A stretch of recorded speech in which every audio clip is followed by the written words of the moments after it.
Assalamualaikum warahmatullahi wabarakatuh. Bismillahirrahmanirrahim. Alhamdulillahirabbil alamin. Wassalatu wassalamu ala asrafil anbiya wal mursalin sayyidina wa habibina Muhammadin wa ala alihi wa ashabihi ajma'in, amma ba'd.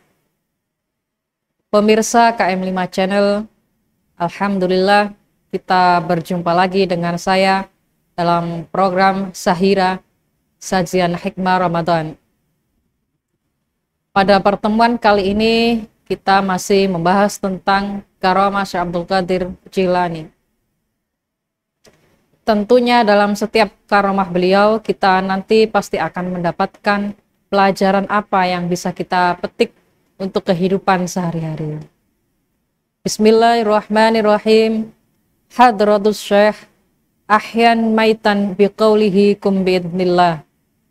Hukiya annal ulama dzakaru anna Syekh Aba Yusuf ad-Damhani mata lahu sahibu fajaza alaihi ahlahu falamma ra'a Syekh syiddatan jaza'ahum ja'a ilal mayit wa qala lahu kum biidnillah faqama wa asa ba'da dzalik zamanan tawilan.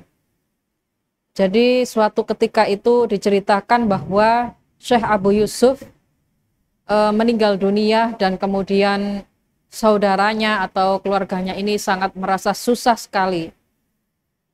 Karena itu kemudian Syekh Abdul Qadir Jilani itu datang kemudian berdoa kepada Allah agar jasadnya Syekh Abu Yusuf ini dihidupkan kembali.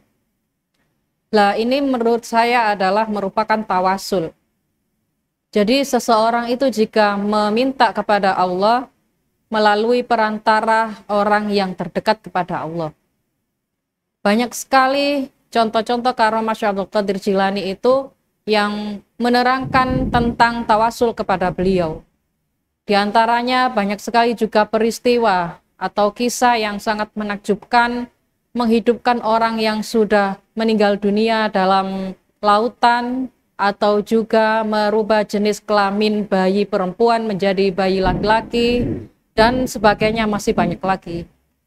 Lah, orang-orang yang meminta kepada Syekh Abdul Qadir Jilani itu merupakan tawasul.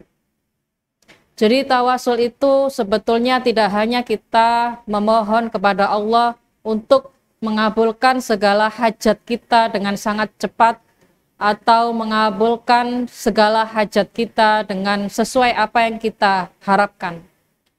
Tawasul itu sendiri merupakan bagian dari upaya kita untuk selalu mendekatkan melalui perantara orang-orang baik. Saat kita melakukan kebaikan atau kita beribadah kepada Allah, tentunya kita tidak langsung menuju kepada Allah itu sendiri, tetapi melalui wasilah. Nah, itu juga bisa disebut sebagai tawasul. Jadi tawasul itu tidak hanya sekedar untuk mengabulkan, untuk Allah memberikan hajat kita secara langsung melalui para kekasihnya, tetapi kita juga mensandarkan gitu ya, menyandarkan tingkah laku kita terhadap orang yang kita tawasuli. Orang yang kita tawasuli tentunya adalah orang yang sangat dekat kepada Allah. Makanya ketika kita bertawasul, Allah bisa saja memberikan sesuatu kepada kita itu selalu dengan kontan atau cepat atau sempurna. Tetapi kita juga harus ingat, kita tidak boleh tawasul saja untuk meminta atas apa yang menjadi kebutuhan kita. Tapi kita juga harus memperbaiki, juga harus mengajak kepada orang yang kita tawasuli. Begitu.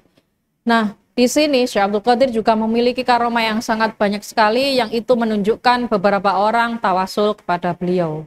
Di antaranya ini juga ada cerita yang lain, yaitu Hukiya anis Syekh Abdul Qadir annahu qala li Sayyibin maq'adun maflujun a'ma majdumun kum biidnillah faqama la ahadu bihi. Disadur dari kitab Tabaqatus Syafi'i Al-Kubra.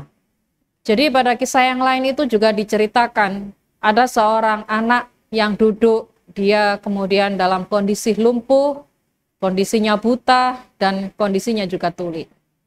Kemudian Syekh Abdul Qadir ini cukup bilang kum biidznillah. Dari kata itu, anak ini kemudian bisa berjalan, bisa mendengarkan, dan juga bisa melihat. Ini juga merupakan salah satu karomah Syekh Abdul Qadir. Artinya saat Syekh Abdul Qadir itu berdoa kepada Allah, doa itu langsung kontan diberikan. Nah, orang tersebut, orang yang meminta agar Syekh Abdul Qadir mendoakan, inilah yang disebut sebagai tawasul. Jadi tawasul itu adalah sesuatu yang diperbolehkan dan sesuatu yang juga disunahkan. Bahkan ketika Nabi Adam itu melakukan kesalahan dan memohon ampun kepada Allah, Nabi Adam juga melakukan tawasul kepada Kanjeng Nabi. Jadi tawasul kepada Kanjeng Nabi itu ada 3. Yang pertama saat beliau belum dilahirkan ke bumi, yang kedua saat beliau masih hidup, dan yang ketiga saat beliau sudah meninggal dunia, seperti saat ini. Maka dari itu perbanyaklah tawasul kepada orang-orang yang dekat kepada Allah. Bukan semata-mata untuk memenuhi apa yang menjadi kebutuhan kita, tapi semata-mata kita agar bisa menyambungkan hati kita. Kita bisa menyambungkan perilaku kita, agar perilaku kita ini juga sedikit benar dan tidak terlalu salah. Kenapa kemudian Allah itu memberikan sesuatu yang kontan terhadap wali-walinya atas permintaannya? Tidak lain karena wali-walinya ini memiliki kriteria yang sangat luar biasa dalam mencintai Allah. Di antaranya disebut di dalam keterangan yang selanjutnya bahwa hukiya annahu nukila ani Syekh Abdul Qadir Jilani annahu warada anillahi ta'ala annahu qala lid dunya unduri ila ahbabi qad a'radu anka faqalat ya rabbi anzil alaihim albala fa inna sabaru fahum sadaku fasabba alaihim albala sabban qalu marhaban wa talaqahu birridha was-sabru faqala albala'u ya rabbi al-ghaus ahriqni haula'i bi anfusihim fa'arafahu anhum. Jadi diceritakan kepada Syekh Abdul Qadir Jilani bahwa dunia itu diberitahu kepada Allah. Wahai dunia, cobalah kamu mendekat kepada para waliku, para kekasihku, pasti dia akan berpaling darimu. Kemudian jika ada musibah yang diberikan kepada para wali Allah, mereka semua akan mengucapkan selamat datang atas pemberian Allah. Bagi kita tentu itu adalah sesuatu yang sangat sulit. Karena setiap kali kita mendapatkan musibah, tentu kita kadang-kadang mengeluh dan sebagainya. Tetapi jika kita tidak bisa seperti itu, perbanyaklah bersyukur kepada Allah. Dan dengan bersyukur itu niscaya kita tetap akan mensyukuri apa yang telah diberikan oleh Allah.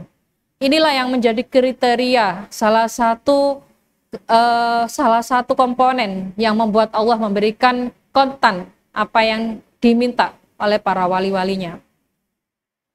Jika kita meminta sesuatu kepada Allah dan sesuatu itu sangat besar ataupun sesuatu yang sangat kecil, usahakan kita bertawasul terlebih dahulu kepada para kekasih Allah, kepada para ulama, agar apa yang kita dapatkan itu bisa makbul, juga lebih-lebih kita bisa selamat dunia dan akhirat.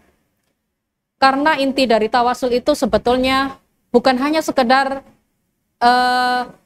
memenuhi hajat kita, tetapi tawasul itu sendiri agar kita juga selamat dari godaan setan, agar kita juga selamat di dalam dunia maupun di dalam akhirat. Jadi kalau kita sudah bertawasul, maka kita terus berpegangan kepada para kekasih Allah, kita terus pada barisan-barisan kekasih Allah. Insya Allah juga di dalam setiap tawasul kita akan kita bisa usul kepada orang yang dikasihi Allah dan juga bahkan kepada Allah itu sendiri. Gitu. Jadi kita ini adalah makhluk yang bisa dikatakan lemah ataupun makhluk yang memiliki derajat yang cukup rendah. Namun yang jelas tidak boleh kita berputus asa atas segala apapun yang telah diberikan oleh Allah atau atas segala apapun yang derajat Allah berikan kepada kita. Tetaplah kita bertawasul dan tetaplah kita bersyukur kepada Allah. Semoga bermanfaat kepada kita semua tentunya, dan berjumpa lagi dengan saya pada segmen yang lain dan juga pada hikayat-hikayat yang sangat luar biasa. Wallahul muwafiq ila aqwamit thoriq. Wassalamualaikum warahmatullahi wabarakatuh.